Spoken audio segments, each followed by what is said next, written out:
I come from the land down under.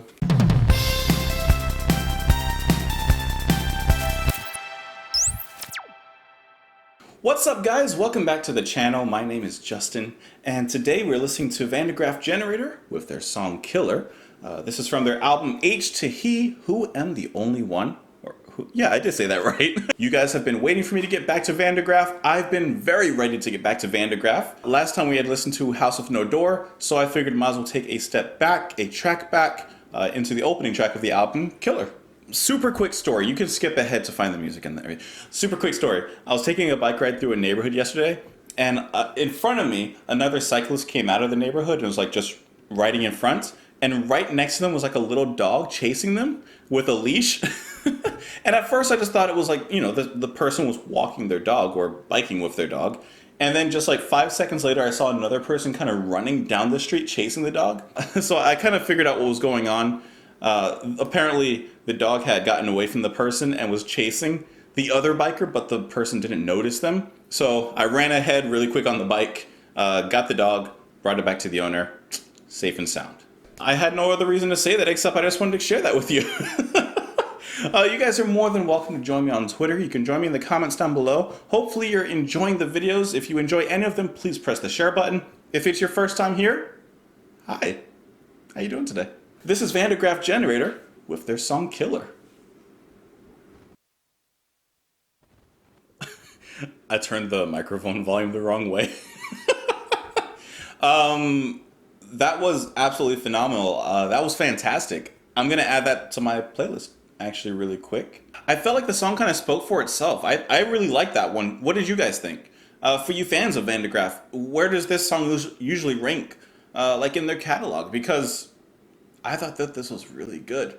The doom-like apocalyptic nature of the song, the way of the bass, really like the bass. The horns by David Jackson. Saxophone was phenomenal. I love when saxophone is used in heavier music like this, because growing up and not, listening to this type of music when I was younger, I always thought that it would be really cool to have like saxophones and stuff playing harder rock and in metal, and I never really found bands that did that at the time when I was like looking for it. So to find bands that were doing this back in 1970, I believe this was released, and possibly before that, I think is just so cool to see. And the way that it's used is so effective. During the instrumental break, you get the chaotic nature of it, and it's going back and forth in the headphones. So I like the panning back and forth because it's creating this high tension. That's a movie. And to me, the heaviest elements in this song and what really brings that atmosphere to the fore is actually like the piano and the organ. That would be Hugh Banton on the pianos and on the organ, and man, does he bring it. Some of those chords that he plays in there are just so deep that it just rocks this whole song. This is such an awesome breakdown. I had to come back here for just a second.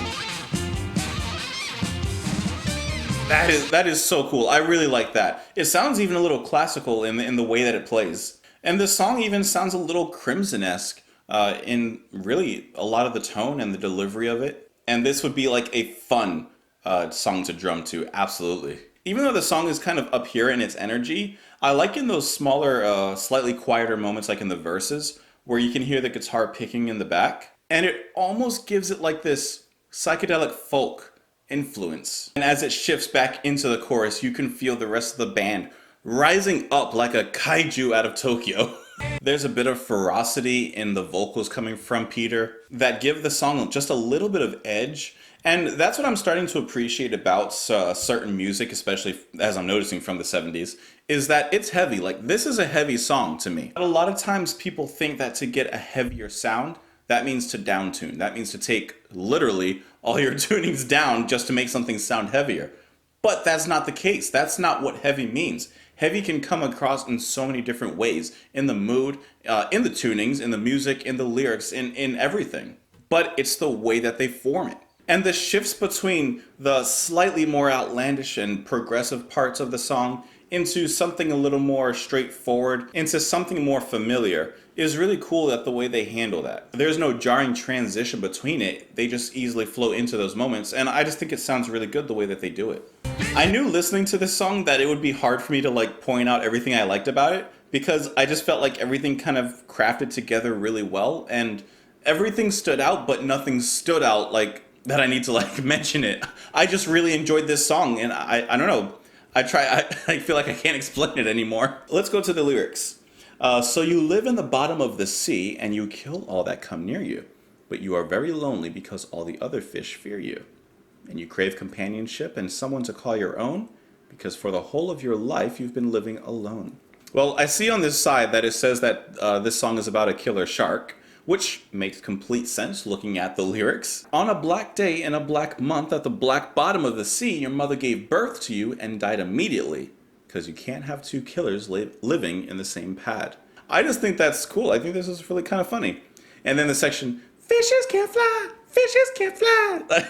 I like that because all the fish are probably like trying to get away from this killer shark. Obviously, they don't want to be fish food. They can't fly, except for, you know, the ones that can kind of jump out the water a little bit. What is the best movie based on sharks? My personal favorite has to be Deep Blue Sea. I mean, it's a classic. And this shark feels a little lonely in the end. It's a sad shark tale. I too am so lonely and I wish that I could forget. We need love, we need love, we need... Even this shark. The shark needs a little bit of love. Anyways, I think that this is kind of a funny song. I like the music itself. Like I said, I'm definitely adding this to my list, as I already have. The lyrics, I think, are nicely written, given the subject matter especially. This is just a great song, especially a great opener to the album. And we've already heard the next song, and that's a good one. What do you guys think of the song? You can join me on Twitter. You can join me in the comments down below and let me know. If you enjoyed the video, don't forget that the best way to help out is to press the like button. You can subscribe if you'd like. I also just like to read your comments, even if I don't always reply. I enjoy like just scrolling through and reading them. I hope that you guys are having a fantastic day. Don't forget to please stay out of the water. And I'll talk to you later. And I'll talk to you tomorrow. Bye.